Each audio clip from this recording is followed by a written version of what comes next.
మా ఊళ్ళో ఒక తాత ఉన్నాడు బాబు. ఆయనకి పెళ్ళైన దగ్గర నుంచి తాత పెళ్ళం ఆయన్ని రోజు పిచ్చి తిట్లు తిట్టి పిచ్చి కొట్లు కూడా కొట్టేదంట. పాపం దాంతో ఆ దెబ్బకి హాస్పిటల్కి ఆ తాతకి 4 ఎకరాలు కరిగిపోయాయంట. కానీ ఒక టైం వచ్చాక తాతకి ఇంకా ధైర్యం వచ్చేసి ఆయన పెళ్ళాన్ని పిచ్చి తిట్లు తిడుతూ పిచ్చి కొట్టడం స్టార్ట్ చేశాడంట. ఆవిడ మాత్రం ఏమీ అనేది కాదంట బాబు. అదెలా? అంతలా ఎలా మారిపోయింది జామ్? దండేసిన పెళ్ళం ఫోటోకే కదా తాత అవన్నీ చేస్తుంది. నేను ఇంకేదో అనుకున్నాను. పోయిందా? పోయింది బాబు.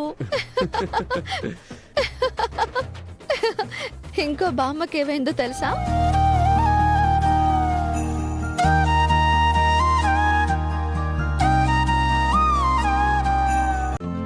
ఈ రోజే డౌన్లోడ్ చేయండి. మీ ఫేవరెట్ షోస్ చూడండి.